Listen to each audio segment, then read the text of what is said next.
Darbhanga elite hospital Laheriasarai लगातार सफलता की ऊंचे पायदान पर अग्रसर है। क्रिटिकल मरीजों का इलाज सफलतापूर्वक कर उसे स्वस्थ होकर घर भेजना किसी बड़ी उपाधि से कम नहीं है। आज इस अस्पताल के प्रबंधक मोहम्मद गजाली ने प्रेस कॉन्फ्रेंस कर बताया कि पीडिया के सबसे मशहूर सर्जन डॉक्टर सोहेल ने हमारे यहां भर्ती एक 11 वर्षीय मरीज रोशनी खातून का सफल ऑपरेशन कर उसे एक नया जीवन मिला है। उन्होंने आगे बताया कि डॉक्टर सोहेल इकलौते ऐसे डॉक्टर हैं, पीडिया सर्जन हैं, जो दरभंगा के इलाइट हॉस्पिटल में अपना समय देते हैं और उनके हाथों न जाने कई मरीज ने सफलतापूर्वक इलाज कराकर हंसी खुशी जीवन व्यतीत कर रहे हैं। आगे उन्होंने बताया कि सिमरी थाना के अरई बिरदीपुर पंचायत के अरई गांव के समिदा खातून की 11 वर्ष सुपुत्री रोशनी खातून आज से लगभग 20 दिन पहले अचानक उसका पेट फूलने लगा। आनन फानन में उसे गांव के ही किसी स्वास्थ्य केंद्र पर ले जाया गया, जहां उसे अनीमिया के माध्यम से उसे शौच करने का प्रयास कराया गया, लेकिन अचानक वहां डॉक्टर ने देखा कि इस बच्ची के शौच करने का रास्ता ही बंद है।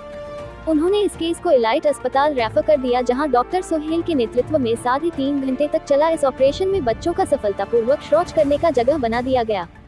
आगे उन्होंने कहा कि अब बच्ची बिल्कुल ठीक ठाक है और एक सामान्य जीवन जीने के लिए तैयार है।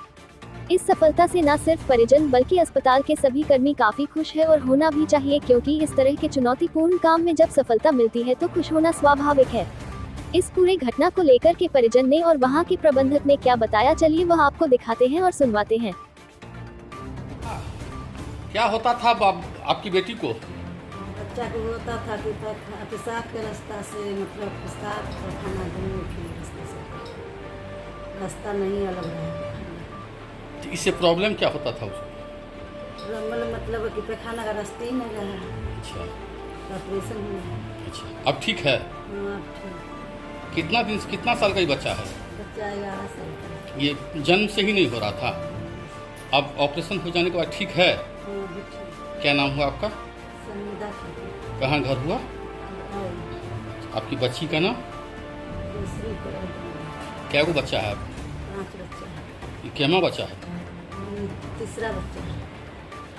अब कोई दिक्कत नहीं है? बताने ये चाहेंगे कि ये रोशनी खातून लगभग 11 से 12 साल की बच्ची है, जो अढ़ाई सरवरा के आसपास किसी गांव से रिलेटेड है। तो वहाँ उसको कॉन्स्टिपेशन का शिकायत हुआ, तो पास के ही हॉस्पिटल में तत्काल उनको ले जाया गया।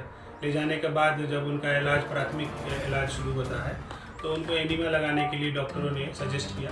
जब एनीमिया लगाने के लिए की बात हो रही थी, तो ये बहुत ही अजीबोगरीब बात सामने आई कि बच्ची को पखाना का रास्ता था ही नहीं। अचरज की बात बहुत ये थी कि ये बच्ची की उम्र कुछ छोटी नहीं थी, 11-12 साल के करीब हो गई थी। ये बहुत ही मतलब कि आश्चर्य वाली बात थी।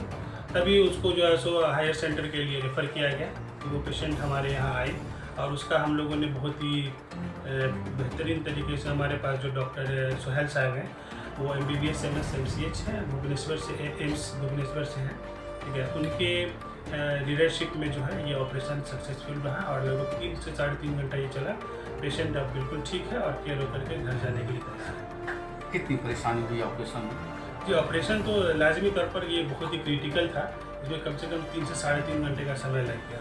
अब चूँकि ये बहुत ही आश्चर्यजनक वाली बात थी कि लगभग बच्ची का उम्र 11 से 12 साल था और अभी तक उसका पखाना का रास्ता जो है सो नहीं बना हुआ था। इस बीमारी को, ये जो ऑपरेशन हुआ है, हम लोग उसको पोस्टीरियर सजाइटल एनोरेक्टोप्लास्टी कहते हैं, जो ऑपरेशन जो किया गया है सोहेल सर द्वारा। आमतौर से इस बीमारी का पता कब चलता है, इस तरह का जो अगर होता है तो? ये ज़्यादातर बहुत ही बिगिनिंग टाइम में पता चल जाता है, 1 महीना या 1 साल के अंदर। 11 साल देरी होने के पीछे वजह क्या रही है? क्योंकि वो जो पखाना का रास्ता था, उसके बगल से ही एक छोटा सा रास्ता बना हुआ था, पेशाब के रास्ते के थ्रू जो है वो अब तक उनका जो भी है वो पखाना का रास्ता वाला काम उसी के थ्रू हो रहा था। क्या खर्च लगा होगा इसमें? खर्च की बात तो मतलब कि बिलिंग जब होगी तब पता चलेगा, लेकिन जो आमतौर पर होता है उससे बहुत ही कम खर्च में हमारे यहाँ। क्या आयुष्मान भारत का उपयोग किया गया है? नहीं, अभी हमारे यहाँ बिल्कुल अंडर प्रोसेस है। बहुत ही जल्द हम लोग आयुष्मान भारत के तहत भी काम कर रहे हैं। आपका परिचय? मेरा नाम मोहम्मद गजाली हुआ, इलाइट हॉस्पिटल के मैनेजमेंट